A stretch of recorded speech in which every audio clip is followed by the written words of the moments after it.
Welcome to my channel SK knowledge class. दोस्तों, आज की इस वीडियो में आपको बताऊंगा दो समरूप त्रिभुज के परिमाप का अनुपात ज्ञात करने, जो कि दोस्तों यह पिछले साल के 10th के बोर्ड एग्जाम में पूछ चुका है यह सवाल। ठीक है ना।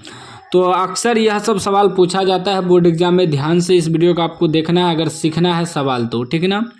चलिए, सवाल करा यदि दो समरूप त्रिभुजों की संगत भुजाओं का अनुपात 5:6 हो तो उनके परिमापों का अनुपात होगा। ठीक है ना। ऑप्शन भी दिया है दोस्तों। इसका ट्रिक से भी हल होता है, लेकिन मैं आपको विस्तार से समझाऊंगा ताकि आपको ज़्यादा समझ में आएगा, और ट्रिक भी मैं आपको बताऊंगा।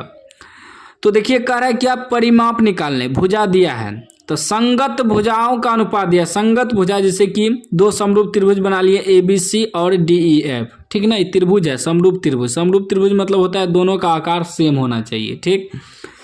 अब देखिए, एक भुजा हमें दिया है, एक भुजा हमें AB मान लेते हैं कितना 5 और DE मान लेते हैं 6। यहाँ देखिए, संगत का मतलब होता है अगर AB माने हैं तो इसका संगत क्या होगा, DE होगा। तो अगर AB को हम 5 माने तो DE को 6 मानना है। अगर BC को मानते हैं तब EF देना होता है, क्योंकि BC के संगत क्या है, EF है। अगर AC को लिखते हैं तब DF इसका संगत हो जाएगा। ठीक ना। याद रखिएगा, AB का संगत E हो जाएगा, E भुजा, इसका संगत E भुजा हो जाएगा और इसका संगत E भुजा हो जाएगा। अब ध्यान से एक पॉइंट याद रखना है कि वो दो समरूप त्रिभुज के परिमाप का अनुपात बराबर सूत्र क्या होता है, इस सूत्र को आप लोग याद रखिएगा। ठीक ना। यही सूत्र मेन इंपॉर्टेंट है। देखिए, इसका जो सूत्र होता है, दो समरूप त्रिभुजों के परिमापों का अनुपात उनकी संगत भुजाओं के अनुपात के बराबर होता है। यही सूत्र है। ठीक ना। इस सूत्र को आप लोग नोट कर लीजिएगा। क्या होता है, दो अगर समरूप त्रिभुज है उसका परिमाप निकालना है तो उसके भुजा के संगत भुजा के अनुपात के बराबर होता है। तो लिखेंगे समरूप त्रिभुज के परिमापों का अनुपात बराबर समरूप त्रिभुजों के परिमाप के अनुपात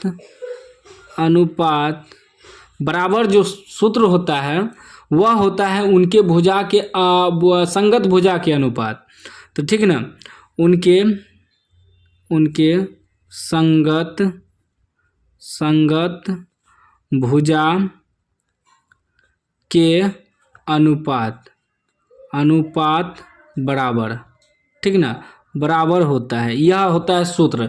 ये आपको लिखना नहीं है सवाल में, लेकिन हम यहाँ आपको समझाने के लिए इस चीज़ को लिख दिए हैं। आपको लिखने की ज़रूरत नहीं है। ठीक ना। अब देखिए दोस्तों, लिखेंगे त्रिभुज ABC का परिमाप त्रिभुज ABC का परिमाप, अनुपात का मतलब होता है बटे त्रिभुज DEF का परिमाप बराबर क्या हो जाएगा, उनके संगत भुजा के अनुपात। कह रहे हैं ना, उनके संगत भुजा के अनुपात बराबर। तो इसका संगत भुजा का अनुपात क्या होगा, अगर AB लेंगे, अगर AB दिया है तो AB का संगत हो जाएगा DE, या अगर हम BC लेंगे तो BC का संगत क्या हो जाएगा, EF बराबर। अगर AC लेंगे, AC इसका संगत हो जाएगा DF। ठीक। अब निकालना है हमें दोस्तों। देखिए, लेकिन एक बात याद रखिएगा कि हमें इसमें क्या दिया है, AB और DF। तो AB बटे DE दिया है, तो ये हो जाएगा आपका AB कितना है 5 बटे DE कितना है 6।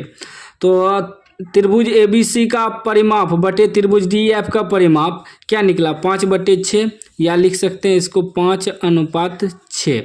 तो 5:6 कहाँ पे है, B में है। B इसका राइट आंसर हो जाएगा। बस आपको इस सूत्र को याद रखना है। ठीक ना। अगर BC दिया रहता तो हम BC बुला लेते, BC बटे EF बराबर लिख देते हैं। ठीक ना। अगर ट्रिक सीखना है तो ट्रिक क्या है इसका मैं आपको बताता हूँ कि अगर दो समरूप त्रिभुज दिया है, कुछो दिया है, ठीक ना, ये ट्रिक बता रहा हूँ, ABC ठीक है ना। ट्रिक आपको मैं बता रहा हूँ, ठीक है ना। ट्रिक DEF दिया है आपको। अगर ये 3 दिया है, ये 2 दिया है, अगर कहते परिमाप निकालने तो समझ लीजिएगा सेम वही हो जाएगा, 3:2 हो जाएगा। जितना आपका भुजा दिया रहे उतना ही परिमाप होगा। देखिए यहाँ हम प्रूफ्ड के साथ आपको निकाल दिए हैं ना। तो यही याद रखना है कि 2 समरूप त्रिभुज का जितना भुजा होगा उतना ही परिमाप होगा। अगर परिमाप दिया है, भुजा कह रहे निकालने, फिर भी उतना ही होगा। जितना परिमाप होगा उतना ही त्रिभुज का भुजा होगा। यही याद रखना है। अगर ऑब्जेक्टिव में आपको एग्जाम में बनाना है तो देखना है भुजा कितना है, 5:6, तो परिमाप भी 5:6 हो जाएगा।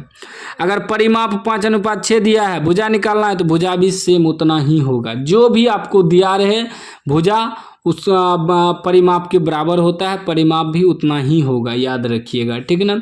लेकिन इस सूत्र को आप लोग नोट कर लीजिएगा कॉपी में, इस सूत्र इम्पोर्टेंट है, ठीक है ना। इसी सूत्र पे सवाल बनेगा। अगर 2 नंबरा में दे देगा तब तो इसी तरीका से आपको बनाना है। मैंने आपको विस्तार से बताया है। चैनल को अभी तक सब्सक्राइब नहीं किया है तो चैनल को सब्सक्राइब कर लीजिए और घंटी को दबा के ऑल कर लीजिए।